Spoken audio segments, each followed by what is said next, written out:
So the binomial theorem is a very useful theorem when it comes to expanding binomials. It's proved using mathematical induction.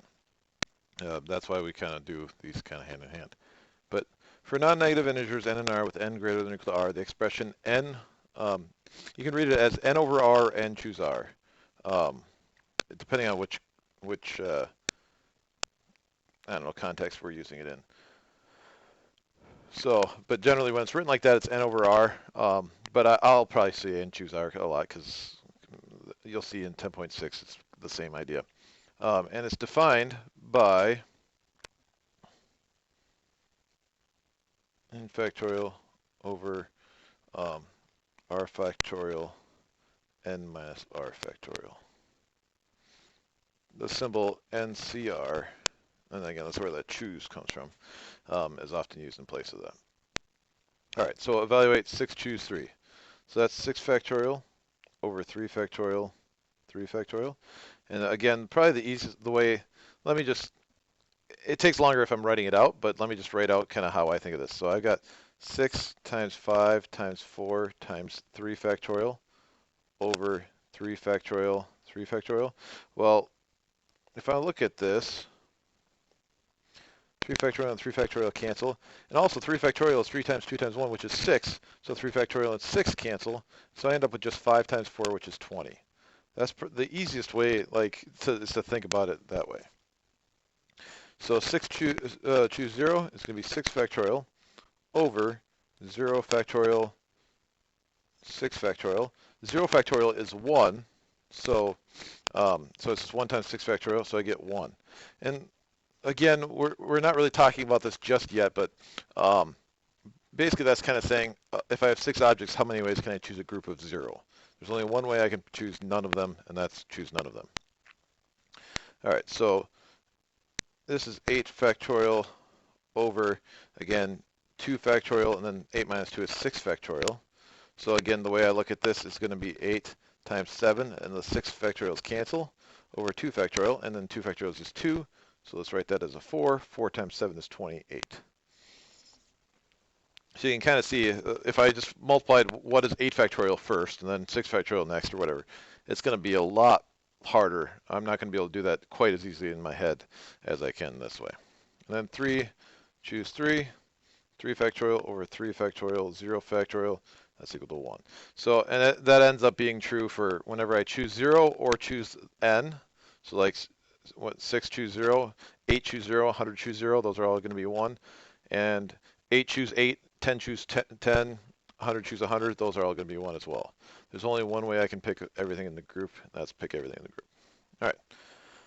So the binomial theorem says, if n is a positive integer, then when expanding the binomial,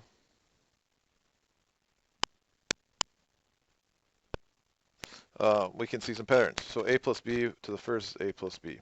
A plus b squared is a squared plus 2ab plus b squared. A plus b to the third is a cubed plus 3 a squared b plus 3 a b squared, and then plus b cubed. Now, you might be wondering, how in the world am I able to do that in my head real quickly? And the answer is because of the binomial theorem, right? So if it wasn't for the binomial theorem, this would be a little bit harder for me. But a plus b to the fourth is going to be a to the fourth plus 4 a cubed b plus 6 a squared b squared plus 4 ab cubed plus b to the fourth. And finally, a to the fifth plus 5 a to the fourth b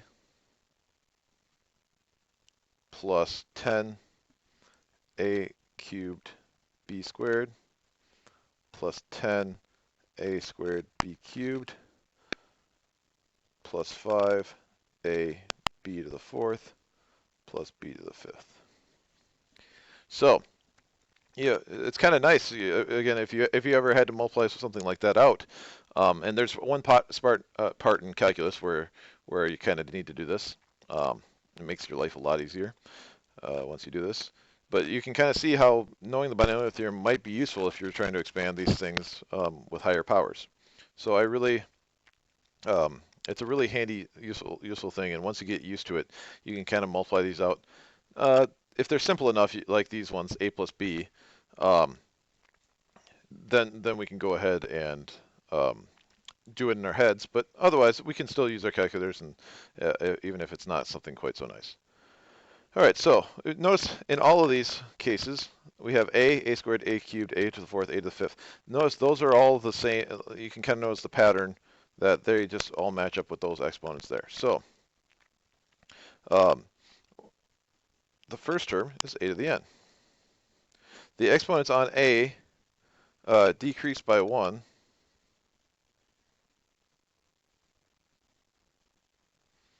and the exponents on b increase by 1. Right? Notice again, it's probably easiest to look at it in the last example. Here we have a to the fifth. Now a goes down to b4, and now we have b to the first. Then we go down again by 1, and then b goes up by 1, a goes down by 1, b goes up by 1, etc. Now that's 1. And again, if you want to, you can think of this as a to the 0 as our last one. So it still keeps on going down by 1. So that's what that's talking about. The first term on the exponent of on b is 0, right? Because b to the 0 is 1. The last term is b to the n. The sum of the exponents of the variable s in any term of the expansion a plus b to the n is equal to. So what that means is, notice all of these here. It's 4 plus 1 gives me 5. Here it's 3 plus 2 gives me 5. 2 plus 3 gives me 5. 4 plus 1 gives me 5. 5 plus 0 gives me 5. So in all those cases, the sum of the exponents is equal to n. Right? In this case, it was 5 because that was 5. But in general, it's just n. If you check the other ones, that you can see that it's true. The number of terms in the polynomial expansion is 1 greater than the power of the binomial n. So there are n plus 1 terms in the expanded form. Right here, n equals 1. Here we have 2 terms. Here, n equals 2. We have 3 terms: a squared, 2ab, and b squared. So we always have one more than the power. So this part here, it's just saying, when they say what are the variable parts of this, is saying ignore the terms in front. Ignore like the 1, the 5, the 10, the 10, the 5, and the 1 on that line. We just cared about if we just care about the numbers, it's going to be a to the sixth, and it's going to be a to the fifth, b to the first, a to the fourth, b squared, a to the third, b cubed, a squared, b to the fourth, a, b to the fifth, b to the sixth.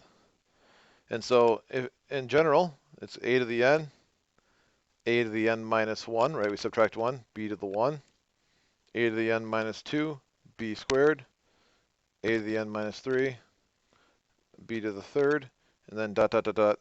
Our last couple are going to be a to the a basically times b to the n minus 1, and then b to the n. Now there are going to be numbers in front. Notice we do have, again, on the a plus b to the fifth, we have 1, 5, 10, 10, 5, 1. We'll talk about that here just in a second. So those numbers do exist. We're not quite done with the binomial theorem yet. All right, so what this ends up being is n choose 0, n choose 1, n choose 2, n choose 3, n choose n minus 2, n choose n minus 1, and choose n. So we're going to use that idea again. Those binomial coefficients. Now you can kind of see why they're called that. Those we can calculate the numbers in front of each of the variables, the coefficients. We can calculate using this formula. So we can write this as n choose r, a to the n minus r, b to the r, from r equals 0 to n. All right, so expand the binomial x plus 2 to the fourth. So what I like to do is start off, just give myself plenty of space, but it's going to be x to the fourth is my first term. And then it's going to be plus, and then I'm going to have x to the third, 2 to the first, plus x squared, 2 squared, plus x 2 to the third, plus 2 to the fourth. All right. Now, that's everything without the binomial coefficients. So there's a nifty way of calculating our binomial coefficient. I'm going to kind of introduce this now um, because it is useful. It's called Pascal's triangle. If I draw a triangle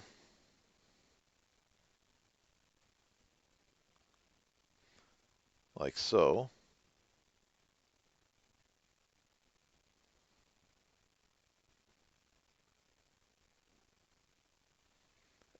and basically notice every number, 1 plus 1 gets me 2, 1 plus 2 gets me 3, 2 plus 1 gets me 3, 3 plus 3 gets me 6, 1 plus 3 gets me 4, 4 plus 6 gives me 10.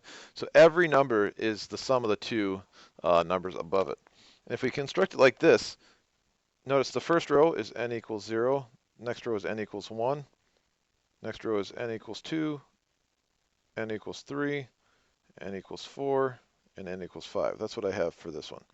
So when I do that, like if I wanted to say what is 5, choose 1, what I can do is I can look at n equals 5, that's this row right here, and I'm going to go to the first term, but the idea here is we got to start from 0. So here's 0, here's 1, so 5 choose 1 is equal to 5. If I wanted to do 5 choose 2, sorry, let me rewrite that. So if I do 5 choose 2, again, I would go to this row n equals 5, and I go 0, 1, 2, that's equal to 10. And so I just count in, starting from 0 is the big thing. Don't count from 1, count from 0.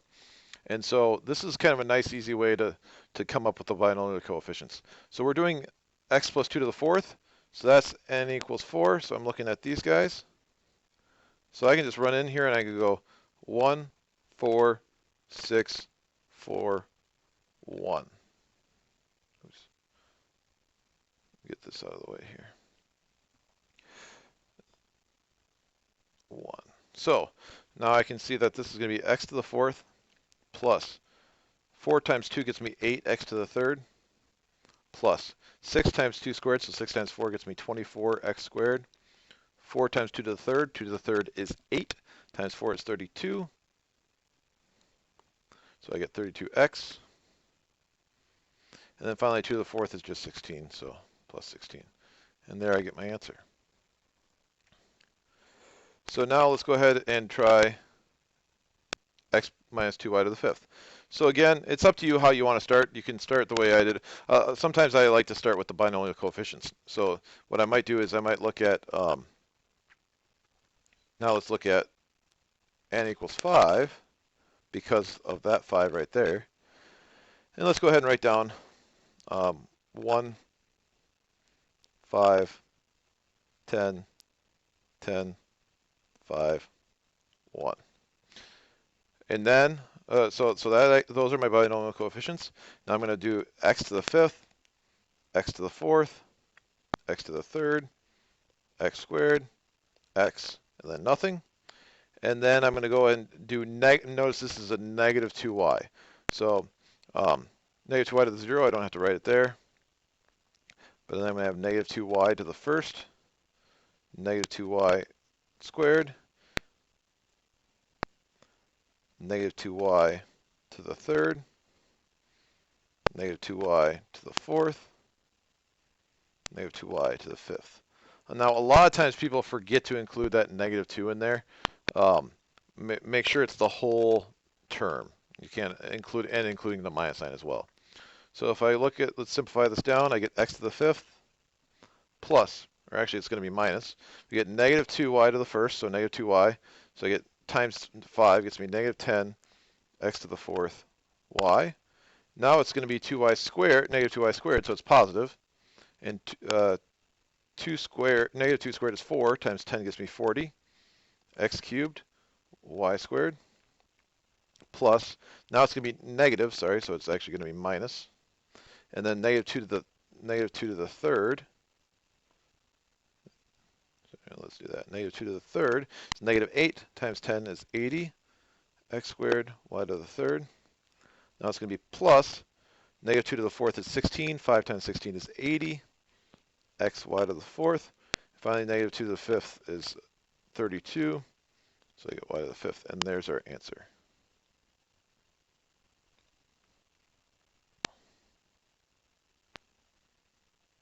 Now on this part, there's a little tricky part. Notice this tells me to find the r plus first term. So to find the next term, it's n choose r, a to the n minus r, b to the r. So just to keep in mind, like in this problem here, it says find the fifth term. Well, to find the fifth term, what's r going to be? Well, r is going to be 4, right? Because 4 plus 1 gets me to the fifth term. So kind of keep that in mind, that this finds, like when we're trying to find the fifth term, we're going to plug in r equals 4. If we're trying to find the ninth term, we're going to plug in r equals 8. Again, the reason for that is the fifth term, we're going to go 0, 1, 2, 3, 4. That's the fifth number starting from 0. And so that's why we're going to plug in 4. So I get 9, choose 4, and it's going to be 2x to the fifth, and then y to the fourth. So again, it's n minus r, so that 5 I got from 9 minus 4, and that r for y to the fourth I got just from r is 4. So let's go ahead and figure out what this is. So this is 9 factorial over 5 factorial, 4 factorial. So that's 9 times 8 times 7 times 6 times 5 factorial, and so I get 5 factorial over 4 factorial. Those 5s cancel, and now I kind of like to look at this. Actually, instead of writing 4 factorial, let me write 4 times 3 times 2, and I don't really need the times 1. Notice what I can do is 4 times 2 is 8, so I can get 8, and 4 times 2 goes away. And finally, 9 divided by 3 is 3, so I can get rid of that. And so I can get, if I multiply this all out, I get 3 times 7 is 21, times 6 is 126. So I get 126 times 32, x to the fifth, y to the fourth, and whatever that is. So 126 times 32. So I get 4,032 x to the fifth, y to the fourth. And now if you wanted to, just to show you, you can actually do this in your calculator as well.